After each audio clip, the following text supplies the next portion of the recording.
how long have you been meditating for, actually? 42 years. And what got you started?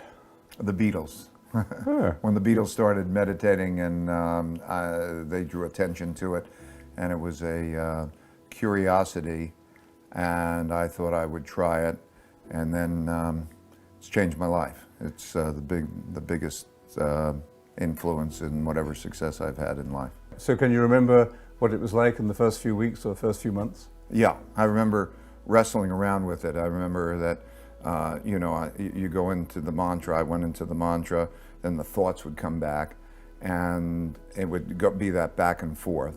And then as it got better and better, and I got deeper into it, the thoughts would become more valuable, more tantalizing. And it was almost, more of a temptation to think about those particular thoughts because I didn't want to lose those ideas.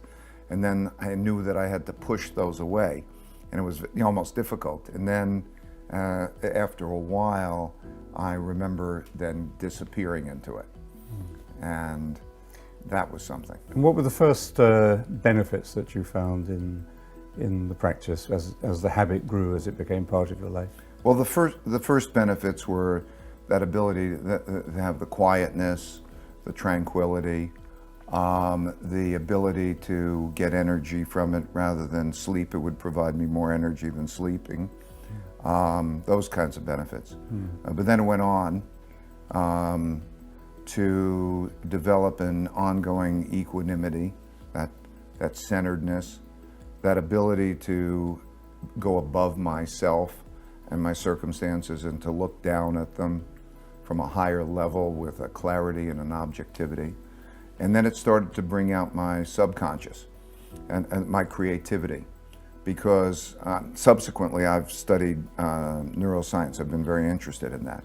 And I've learned that there's part of our brain in the neocortex, which is where imagination exists, which is where creativity exists.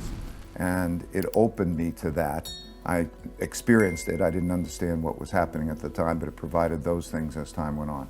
Where did the understanding of if you might say, the discipline of the mantra come from? Because you realized during the meditation you were having great ideas and imagination and creativity, but you also knew that you had to let go of those ideas at the time of the meditation and keep going back to the mantra. Was that a natural instinct, or was that difficult to learn? The natural instinct was to go to the ideas. But I also, combination of a teacher and the realization that as I would go deeper, I was going to get more, encouraged me to go deeper. And it's not easy to throw away those good ideas. Yeah, you told me once that your interest in investment wasn't just to make money, it was also the fascination of the game. How did that happen? Well, I started when I was caddying, and I earned $6 a bag. I'd go around and I'd have my $12, and so two things were happening simultaneously. At that time, I was interested in making some money with that originally, but also the game of it caught me. So I got very enthralled by the game of it, and money. Vast amounts of money was never a major objective of mine. Even early on, it was the game of it that hooked me. So you wouldn't say you were caught up in any way in greed, in the culture of greed that we see around us? No. It's never been. I'm a very simple person, no, it's never been anything like greed. I think greed is unhealthy.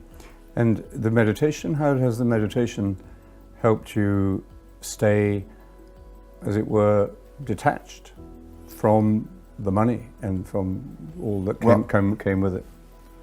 Well, first of all, let's be clear. Money has no purpose other than there's something for it.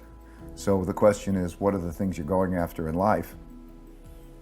And they never, a bigger car or a bigger house, these are not the most important things for me. But in any case, what meditation has done all for me is to be able to help me step back and see things at a higher level. And when we talk about spirituality, and I'm not a religious person, but when we talk about spirituality, spirituality to me is the ascending to a level where you feel connected to the whole, and So you you- realize you're part of that whole. And literally, brain science, neuroscience has shown how that comes, because if you take brain imaging through meditation, that they show that the prefrontal cortex, the part of the brain that really defines man, lights up. And the part of the brain which is the animal part of the brain that produces these fight or flight reactions and that anxiety, the amygdala, calms down. And so physiologically the brain changes as a result of that meditation. And the result of that, as we're evolving, as brains evolve, is to bring us above that and to creates a connection. Okay, so that's the science. So we know that meditation isn't just theoretical, it actually is biologically and neurologically grounded and can be described in those terms to some degree. What's the actual expression of that in terms of life, relationships, decisions, work? You say that you have this, meditation gives you this higher perspective, this higher level of detachment and so on. At that higher level, when you know we all go up and down maybe on it, where you see things from that perspective, what are the essential values of life? Well, you're asking my essential values? Yeah. Okay. My own essential values is that I think evolution, personally, to evolve. And I think it's the nature of the universe, that the most powerful thing in the universe is, and the only thing that lasts, is evolution. And for me, it's to evolve in my learning, in my getting a higher level of perspective. It comes to having almost a sense of a greater understanding of the universe, and then a greater appreciation of my connection with the universe. So I feel very connected in that way. And With people? with people, So as a with, lead, and beyond people, with nature, people and nature, that wholeness. That's for me. You know, I think people are one of 30 million species, and there's the whole connection to that whole thing. So, you know, that's what I. But in a very also a very basic way. when you find yourself under stress and anxiety, things go wrong, you get disappointments, things don't work out as you hoped, you must feel a moment of anxiety, a moment of stress. How do you deal with that? What happens? I can go out of the stress. I can, at any moment, there are times when I feel the stress of the circumstances, and then I can, at will, go out of that stress and just see things in a different way. And it makes me feel almost like a ninja, you know, when in the ninja everything seems to come at slow motion, you know, and in the sense you could step back and it's coming at me at slow motion, and I can deal with it in a way that makes me feel more centered and in control. But like tennis players, they say at the height of their game, the ball seems to go much slower. Yeah. The whole game slows it's down. right. Yeah.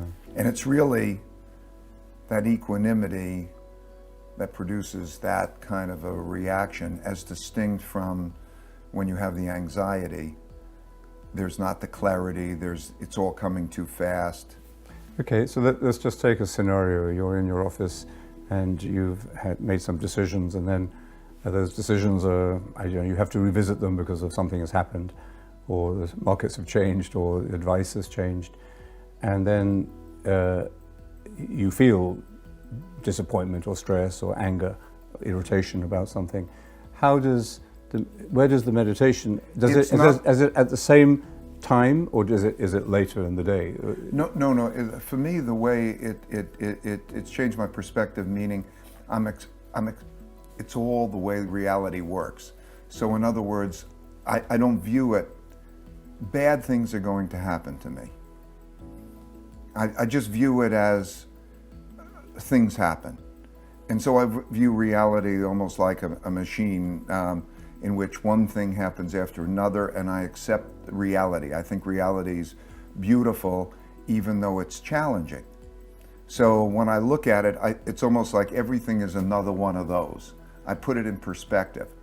And I don't know if I'm being clear, but so almost the same things happen over and over again. And so by sitting back and seeing, it's another one of those, or why is it? But when do you sit back and say that? In the middle of the anxiety? For me now, it's become in the middle of simultaneously, yeah. Right. So you simultaneously in the middle of the anxiety, and it's taken me a long time to get there. But by and large, as it's coming, whatever the circumstances are, I'm so close to that. Sometimes I'll feel that twinge of anxiety, but I can bring myself into the position and I say, okay, let me step back and say, how does the world work? These things will happen. It's not like there's